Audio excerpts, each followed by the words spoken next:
ഇനി നമുക്ക് കോട്ടയം ജില്ലയിലും മഴയ്ക്ക് കുറവില്ല എന്നാണ് മനസ്സിലായത്. ഇപ്പോൾ മഴ ശമിച്ചിട്ടുണ്ടെന്നറിയാൻ ടോബി ജോൺസൺ നമുക്കൊപ്പം ചേരുന്നു. Good morning Toby Johnson. മഴ മാറി നിൽക്കുകയാണോ? കോട്ടയം നഗരത്തിൽ എന്താണ് സ്ഥിതി?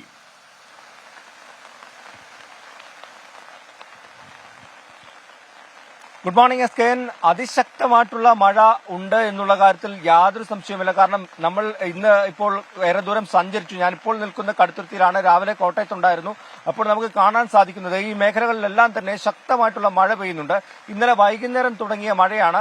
അത് ഇപ്പോഴും പല സ്ഥലങ്ങളിലും പെയ്തുകൊണ്ടിരിക്കുകയാണ്. മഴ തോർന്നിട്ടില്ല എന്ന് തന്നെയാണ് വിവിധ മേഖലകളിൽ നിന്നും നമുക്ക് ലഭിക്കുന്ന വിവരം. നേരത്തെ കഴിഞ്ഞ ആഴ്ചയിലൊക്കെ നമ്മൾ കണ്ടത് കിഴക്കൻ മേഖലയിൽ അതിശക്തമായിട്ടുള്ള മഴ പെയ്യുന്നതാണ്. അതായത് ഇടുക്കി ജില്ലയോട് ചേർന്ന് കിടക്കുന്ന മേഖലകൾ, ഈരാറ്റുപേട്ട, പാല, തൊടുപുഴ, അതുപോലെ തന്നെ മുണ്ടക്കയം പോലെയുള്ള മേഖലകളിൽ ശക്തമായിട്ടുള്ള മഴ പെയ്യുന്നതാണ്. എന്നാൽ അതിൽ നിന്നും വ്യത്യസ്തമായി അതിശക്തമായിട്ടുള്ള മഴ ജില്ലയുടെ എല്ലാ മേഖലകളിലും ഇന്നലെ കുമരകത്ത് 126 മില്ലിമീറ്റർ മഴ പെയ്തു എന്നുള്ള റിപ്പോർട്ടാണ് നമുക്ക് ലഭിച്ചത്. അതിന് സമാനമായ രീതിയിൽ പല സ്ഥലങ്ങളിലും ശക്തമായിട്ടുള്ള 100 മില്ലിമീറ്ററിന് മേളിൽ മഴ ലഭിക്കുന്നുണ്ട് എന്നുള്ളൊരു വിവരമാണ്.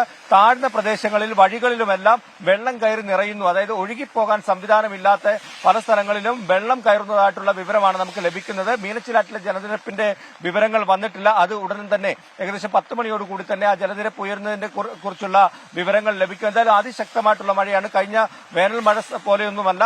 രാവിലെയും അതിശക്തമായിട്ടുള്ള മഴ എല്ലാ മേഖലകളിലും പെയ്യുന്നുണ്ട് എന്നുള്ള വിവരമാണ്. ഇതിനോടകം തന്നെ കൺട്രോൾ റൂമുകൾ താലൂക്കുകൾ കേന്ദ്രീകരിച്ച് തുറന്നിട്ടുണ്ട്. ഈ മലയോര മേഖലകളിലൊക്കെ മണ്ണിടിച്ചിലിനുള്ള സാധ്യതയുണ്ട്, മലവെള്ളപ്പാച്ചിലിനുള്ള സാധ്യതയുണ്ട് എന്നുള്ളൊരു മുന്നറിയിപ്പ് നൽകിയിട്ടുണ്ട്. അതുകൊണ്ട് തന്നെ ഈ മേഖലകളിലൊക്കെ കൂടുതൽ ജാഗ്രത പാലിക്കണം. ഒപ്പം തന്നെ മീനച്ചിലാറിന്റെ കരകളിലുള്ളവരൊക്കെ ജാഗ്രത പാലിക്കാനുള്ള നിർദ്ദേശവും ജില്ലാ ഭരണകൂടം നൽകിയിട്ടുണ്ട്. എന്തായാലും ശക്തമായിട്ടുള്ള മഴ തുടരുകയാണ്. കഴിഞ്ഞ ആഴ്ചയിൽ നിന്നും വ്യത്യസ്തമായി കഴിഞ്ഞ ആഴ്ചയിലൊക്കെ നമ്മൾ കണ്ടത് രാവിലെ നല്ല വെയിലും ഉച്ചയ്ക്ക് ശേഷം മഴ പെയ്യുന്ന ഒരു സാഹചര്യമാണ്. അതും ചില മേഖലകളിൽ മാത്രമാണ് ഉണ്ടായിരുന്നത്. എന്നാൽ അതിൽ നിന്നും വ്യത്യസ്തമായി രാവിലെ തന്നെ അതിശക്തമായിട്ടുള്ള മഴ പെയ്യുന്നു എന്നുള്ളതാണ് നമുക്ക് മനസ്സിലാക്കാൻ സാധിക്കുന്നത്. ടോബി ജോൺസൺ കോട്ടയത്ത് നിന്നാണ്. ടോബി ജോൺസൺ നമുക്കൊപ്പം ചേർന്ന് രാവിലെ മുതൽ കോട്ടയത്തും മഴയുണ്ടെന്നാണ് പറയുന്നത്.